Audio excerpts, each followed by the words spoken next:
ஒருவருக்கு 10 பொருத்தமும் பக்காவாக பொருந்தினால் ஓவர் நைட்டில் ஒபாமாக ஆகஸ்ட் முடியும். அஸ்வானி குமாருக்கு அதேபோல்தான் நடந்துள்ளது. கொல்கத்தா நைட் ரைடர்ஸுக்கு எதிரான போட்டிக்கான பவுலிங் பிட்ச் வேகத்திற்கு சாதகமாக இருந்தது. குறிப்பாக முதல் இன்னிங்ஸில் லேட் ஸ்விங் பவுன்ஸ் எல்லாம் இருந்தது.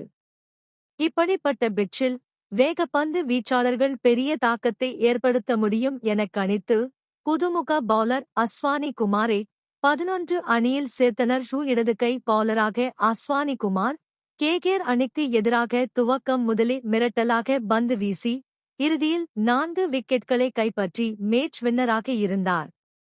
ஐபிஎல் வரலாற்றில் அறிமுக இந்திய பவுலர் முதல் போட்டியிலேயே 4 விக்கெட்களை கைப்பற்றுவது இதுதான் முதல் முறை.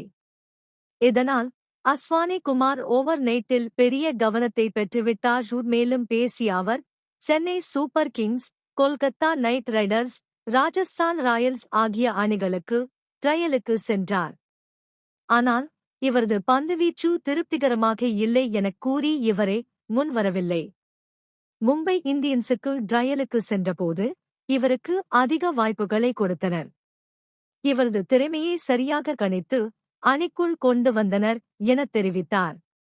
மும்பை இந்தியன்ஸ் எப்போதுமே மும்பை இந்தியன்ஸ் அணியிடம் இருக்கும் தனித்துவமான திறமை என்னவென்றால், திறமையான வீரர்களை அடையாளம் கண்டு அவர்களை சூப்பர் ஸ்டார்களாக மாற்றுவதுதான். பும்ரா, ஹர்திக் பாண்டியா, கிருணால் பாண்டியா, சூரியகுமார் யாதவ் போன்றவர்களுக்கு சரியான வாய்ப்பு கொடுத்தனர். திலக் வர்மா சமீபத்தில் பெரிய ஹீரோவாக மாறியுள்ளார்.